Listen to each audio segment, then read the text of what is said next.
Sir हम इधर काम पे लगे थे, अचानक दमकारा हुआ। हम आगे देखे, हमने सर गाड़ी का टायर फटा। जैसे ही हम आए इधर, हमने देखा 10-15 बंदे लथपथ खून से हो गए थे। तो हम बहुत घबराए। तो हमने देखा अपना भी बंदा हमें एक फ्रूट बेचता है, इधर ये सामने दुकान पे है, उसको देखा हमने, वो एकदम मतलब पड़ा हुआ था, उसको बहुत खून आया था। हमने उसको उठा के ऑटो में रखा, हॉस्पिटल लेके गए हैं। सर कोई 10-12 लोग से सर। 10-12 लोग। हाँ सर। तो आपने क्या किया उनको? सर हमने उठा के इंसान के नाते हमने हॉस्पिटल पहुंचाया। तो उसके बाद हमें पता नहीं क्या हुआ असली। टायर के देखे तो टायर ठीक थे, एकदम गाड़ी मतलब गाड़ियाँ खाली थी, एकदम खून लथपथ बहुत पड़े थे। 15 बंदे लगभग है यहाँ पे। सर मैंने देखा अभी तकरीबन यहाँ से कोई 10 मिनट पहले की बात है, यहाँ पे काफी बताया जा रहा है कि ब्लास्ट हुआ है यहाँ पे एक, उसकी वजह से काफी सारे लोगों को इंजरीज हुए हैं। अभी सारे रेफर किए गए हैं वो बख्शीनगर हॉस्पिटल में। तो वही मैं बताना चाहता हूँ कि जगदम यहाँ से हड़बड़ मची है, ठीक है। बताया जा रहा है कि अपर साइड से डाउन के लिए डाला गया हुआ है। किस पे अटैक किया? गाड़ी पे किया? ये सर गाड़ी पे पड़ा हुआ है, ये कंफर्म मैं कर नहीं सकता कि लोगों पे गिराया या गाड़ी पे गिराया, क्योंकि जो उनका गिरा है वो आपका गिरा हुआ है बस पे, नॉट इवन ए पीपल्स।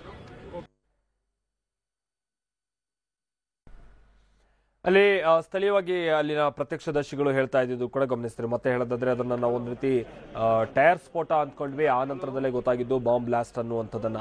ಆಮೇಲೆ ಇನ್ನೊಂದು ವಿಚಾರ ಅಂತಾದ್ರೆ, ಇನ್ಫ್ಯಾಕ್ಟ್ ನಮ್ಮ ಪ್ರತಿನಿಧಿ ಚಂದ್ರಮೋಹನ್ ಕೂಡ ವಿಚಾರವನ್ನ ಹೇಳ್ತಾ ಇದ್ರು. ಜಮ್ಮುವಿನ ಸಾರ್ವಜನಿಕರು ಯಾಕೆ ಹೀಗೆ ಉಗ್ರರಿಂದ ಪದೇ ಪದೇ ಟಾರ್ಗೆಟ್ ಆಗ್ತಾರೆ ಅನ್ನುವಂಥ ವಿಚಾರವನ್ನ ಅವ್ರು ಹೇಳ್ತಾ ಇದ್ರು. ಕಾರಣ ಇಷ್ಟೇ, ಕಾಶ್ಮೀರ ಹಾಗೆ ಜಮ್ಮುಗಿರುವಂಥ ವ್ಯತ್ಯಾಸನೇ ಅದು. ಕಾಶ್ಮೀರದಲ್ಲಿ ಒಂದು ರೀತಿ ಅದು ಉಗ್ರರ ಸ್ವರ್ಗ ಅದು. ಯಾಕಂದ್ರೆ ಅಲ್ಲಿರುವಂತಹ ಪ್ರತ್ಯೇಕತಾವಾದಿಗಳು ಒಂದಷ್ಟು ಜಿಲ್ಲೆಗಳಲ್ಲಿ ಬಹಳ ಸ್ಟ್ರಾಂಗ್ ಹೋಲ್ಡ್ ಅನ್ನ ಹೊಂದಿದ್ದಾರೆ. ಅವರು ಈ ಪಾಕಿಸ್ತಾನದಿಂದ ಬರುವಂತ ಉಗ್ರಗಾಮಿಗಳನ್ನ, ಜೊತೆಗೆ ಸ್ಥಳೀಯವಾಗಿಯೂ ಕೂಡ ಒಂದಷ್ಟು ಉಗ್ರಗಳನ್ನ ತಯಾರು ಮಾಡ್ತಾರೆ. ಅಂತವರಿಗೆ ನೆಲೆ ಕಲ್ಪಿಸಿಕೊಡುವಂತ ಕೆಲಸವನ್ನ ಅಲ್ಲಿನ ಸ್ಥಳೀಯರು ಮಾಡ್ತಾರೆ. ಅಲ್ಲಿನ ಸಪರೇಟಿಸ್ಟ್ಗಳು ಕೂಡ ಅದೇ ಕೆಲಸವನ್ನ ಮಾಡ್ತಾರೆ.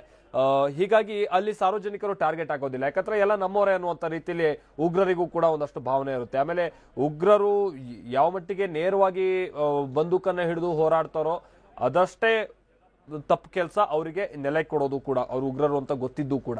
ಸೊ ಅಂತ ತಪ್ಪನ್ನ ಕಾಶ್ಮೀರ ಮಂದಿ ಮಾಡ್ತಾ ಇದ್ದಾರೆ. ಈ ಕಾರಣಕ್ಕಾಗಿನೇ ಅಲ್ಲಿ ಬಹಳ ದುರಂತಗಳು ಸೇನೆ ವಿಚಾರವಾಗಿ ಆಗ್ತಾ ಇರುತ್ತೆ. ಸೇನೆ ಮೇಲೆ ಅಟ್ಯಾಕ್ ಮಾಡೋದು, ಈ ತರದೆಲ್ಲವನ್ನು ಕೂಡ ಗಮನಿಸ್ತಾ ಇರ್ತೀವಿ. ಬಟ್ ಜಮ್ಮುವಿನ ಪ್ರದೇಶದಲ್ಲಿ ಹಾಗಲ್ಲ. ಅಲ್ಲಿನ ಸಾರ್ವಜನಿಕರು ಬಹುತೇಕ ಅವರು ಸೇನೆಯ ಜೊತೆಗೆ ನಿಲ್ತಾರೆ ಬಹಳಷ್ಟು ಸಂದರ್ಭದಲ್ಲಿ. ಇನ್ಫ್ಯಾಕ್ಟ್ ನಾವೆಲ್ಲ ಭಾರತೀಯರು ಅನ್ನುವಂಥ ರೀತಿಯಾದಂಥ ಒಂದು ಭಾವನೆ ಅವರಲ್ಲಿ ಹುಟ್ಟಿನಿಂದ ಸಂದರ್ಭದಿಂದನೂ ಕೂಡ ಇರುತ್ತೆ. ಜೊತೆಗೆ ಉಗ್ರ ಕೃತ್ಯವನ್ನೆಲ್ಲ ಅವರಷ್ಟು ಸುಲಭವಾಗಿ ಒಪ್ಕೊಳ್ಳೋದಿಲ್ಲ. ಆಮೇಲೆ ಉಗ್ರಗಾಮಿಗಳನ್ನು ಕೂಡ ಅವರಿಗೆ ನೆಲೆ ಕೊಟ್ಟು ಅವರನ್ನ ಈ ತರದ ದುಷ್ಕೃತ್ಯವನ್ನ ನಡೆಸುವಂತ ನಿಟ್ಟಿನಲ್ಲಿ ಪ್ರೇರೇಪಣೆ ಮಾಡುವಂತ ಕಾರ್ಯವನ್ನು ಕೂಡ ಅಲ್ಲಿ, ಅಥವಾ ಅದಕ್ಕೆ ಸಹಾಯ ಕಲ್ಪಿಸುವಂತ ಕೆಲಸವನ್ನು ಕೂಡ ಮಾಡೋದಿಲ್ಲ ಯಾರು ಜಮ್ಮುವಿನ ಮಂದಿ. ಈ ಕಾರಣಕ್ಕಾಗಿನೇ ಜಮ್ಮುವಿನ ಮಂದಿ ಕಂಡ್ರೆ ಅಲ್ಲಿನ ಉಗ್ರರಿಗೆ, ಅಥವಾ ಸ್ಥಳೀಯವಾಗಿ ಪಾಕಿಸ್ತಾನದಿಂದ ನುಸುಳಲ್ಪಡುವಂತ ಉಗ್ರರು ಅಥವಾ ಕಾಶ್ಮೀರದ ಉಗ್ರರು, ಇವರೆಲ್ಲರಿಗೂ ಕೂಡ ಜಮ್ಮುವಿನ ಮಂದಿಯನ್ನ ಕಂಡ್ರೆ ಸಿಟ್ಟಿರೋದೇ ಆ ಕಾರಣಕ್ಕಾಗಿ.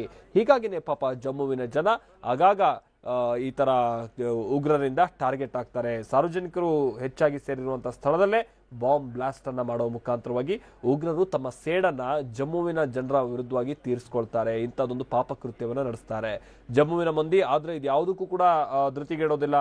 ಬಹುತೇಕ ಸಂದರ್ಭದಲ್ಲಿ ಅವರು ಬಹುತೇಕ ಸಂದರ್ಭದಲ್ಲಿ ಅಂದ್ರೆ ಬಹಳ ಉದಾಹರಣೆಗಳು ಕೂಡ ತೀರಾ ಕಮ್ಮಿ. ಅವರು ಉಗ್ರರಿಗೆ ಸ್ಥಳೀಯವಾಗಿ ಸಪೋರ್ಟ್ ಮಾಡೋದು ಅಥವಾ ಅವರಿಗೆ ರಕ್ಷಿಸೋದೆಲ್ಲವೂ ಕೂಡ. ಯಾಕಂತಂದ್ರೆ ಕಾಶ್ಮೀರದಲ್ಲಿ ನಾವು ಗಮನಿಸ್ತಾ ಇರ್ತೀವಿ, ಯಾರಾದ್ರೂ ಓರ್ವ ಉಗ್ರರನ್ನ ಹೆಡೆಮುರಿ ಕಟ್ಟೋಕ್ ಹೋದಂತ ಸಂದರ್ಭದಲ್ಲಿ, ವಶಕ್ಕೆ ಪಡೆಯೋಕ್ ಹೋದಂತ ಸಂದರ್ಭದಲ್ಲಿ ಅಲ್ಲಿನ ಸ್ಥಳೀಯರು ಬಹಳ ವಿರೋಧ ವ್ಯಕ್ತಪಡಿಸೋದು, ಕಲ್ಲು ತೂರಾಟವನ್ನ ನಡೆಸೋದು, ಈ ತರದೆಲ್ಲ ಗಮನಿಸ್ತಾ ಇರ್ತೀವಿ. ಯಾರು ಉಗ್ರರು ಯಾರು ಸ್ಥಳೀಯರು ಇದ್ಯಾವುದು ಕೂಡ ಸರಿಯಾಗಿ ಗೊತ್ತಾಗೋದಿಲ್ಲ. ಬಟ್ ಜಮ್ಮುವಿನಲ್ಲಿ ಆ ರೀತಿಯಾಗಿ ಕಾರ್ಯಾಚರಣೆಗೆಲ್ಲ ಅಡ್ಡಿಪಡಿಸೋದು, ಈ ತರದೆಲ್ಲ ಬಹಳ ಕಮ್ಮಿ ನಾವು ಜಮ್ಮುವಿನಲ್ಲಿ ಗಮನಿಸೋದಾದ್ರೆ. ಈ ಕಾರಣಕ್ಕಾಗಿನೇ ಜಮ್ಮು ಪ್ರದೇಶವನ್ನ ಈ ರೀತಿಯಾಗಿ ಉಗ್ರರು ಟಾರ್ಗೆಟ್ ಮಾಡ್ಕೊಳ್ತಾ ಇದ್ದಾರೆ. ಜಮ್ಮುವಿನ ಸಾರ್ವಜನಿಕರನ್ನ, ಜಮ್ಮುವಿನ ಸ್ಥಳೀಯ ನಿವಾಸಿಗಳನ್ನ ಹೀಗೆ ಟಾರ್ಗೆಟ್ ಮಾಡಿಕೊಂಡು ಅವರನ್ನ ಸಾಯಿಸುವಷ್ಟರ ಮಟ್ಟಿಗೆ ಇಲ್ಲಿ ಉಗ್ರರು ತಮ್ಮ ಪೈಶಾಚಿಕ ಕೃತ್ಯಗಳನ್ನ ನಡೆಸ್ತಾ ಇದ್ದಾರೆ.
हेलो रिंदर भी है तो फोन रिंदर भी है ਤਾਂ ਮਿੰਟ ਤੋਂ ਦਿਨੇਸ਼ ਪਤਾ ਨਹੀਂ ਕਿੱਥੇ ਯਾਰ ਤੁਸੀਂ ਪਤਾ ਕਿ ਨਹੀਂ रिंदर भी है करो रिंदर भी है के एंजल कितने 18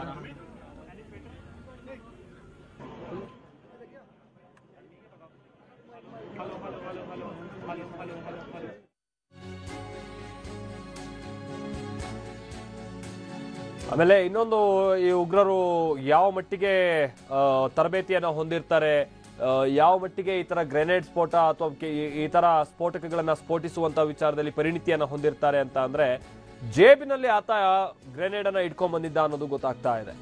ಜೇಬ್ನಲ್ಲಿ ಗ್ರೆನೇಡ್ ಅನ್ನ ಇಟ್ಕೊಂಡ್ಬಂದು ಆತ ಇಲ್ಲಿ ಸ್ಫೋಟ ಮಾಡಿರೋದು ಅನ್ನೋದು ಗೊತ್ತಾಗ್ತಾ ಇದೆ. ಅಂದ್ರೆ ಅಂತಹ ಸ್ಫೋಟಕಗಳು ಅದನ್ನೆಲ್ಲ ಜೇಬಲ್ಲಿ ಇಟ್ಕೊಂಡು ಇವರು ಓಡಾಡ್ತಾರೆ, ಪೆನ್ನು ಅಥವಾ ದುಡ್ಡು ಅಥವಾ ಯಾವುದೋ ಪುಸ್ತಕ ಇಟ್ಕೊಂಡು ಓಡಾಡ್ತಾರೆ ಅಂತ ಅಂದ್ರೆ ಇವ್ರು ಯಾವ ಮಟ್ಟಿಗೆ ಭಂಡ್ರಿ ಇರ್ಬೋದು, ಇವ್ರು ಯಾವ ಮಟ್ಟಿಗೆ ತರಬೇತಿ ಹೊಂದಿರ್ಬೋದು ಅನ್ನೋದೆಲ್ಲವೂ ಕೂಡ ಗೊತ್ತಾಗುತ್ತೆ. ಈಗ ಬಸ್ ನಿಲ್ದಾಣದ ಮೂಲೆ ಮೂಲೆಯಲ್ಲೂ ಉಗ್ರರಿಗಾಗಿ ಶೋಧ ಕಾರ್ಯ ನಡೆಸಲಾಗ್ತಾ ಇದೆ ಅನ್ನೋದು ಗೊತ್ತಾಗ್ತಾ ಇದೆ. ಆಮೇಲೆ ಇಬ್ಬರು ಉಗ್ರರು ಅನ್ನೋದು ಕೂಡ ಗೊತ್ತಾಗ್ತಾ ಇರುವಂತ ಮಾಹಿತಿ. ಪೊಲೀಸರಿಂದ ತೀವ್ರ ಶೋಧವನ್ನ ನಡೆಸಲಾಗ್ತಾ ಇದೆ. ಆಮೇಲೆ ಜೇಬಿನಲ್ಲಿ ಇವರೆಲ್ಲ ಸ್ಫೋಟಕ ಇಟ್ಕೊಂಡ್ ಬಂದಿದ್ದಾರೆ ಅಂತ ಅಂದ್ರೆ ಸಹಜವಾಗಿ ಪೊಲೀಸರು ಏನಾದ್ರು ವಶಕ್ಕೆ ಪಡೆಯೋಕೋದಂತ ಸಂದರ್ಭದಲ್ಲಿ ಪ್ರತಿದಾಳಿಯನ್ನ ನಡೆಸಬಹುದಾದಂತ ಚಾನ್ಸಸ್ಗಳು ಕೂಡ ಇರುತ್ತವೆ.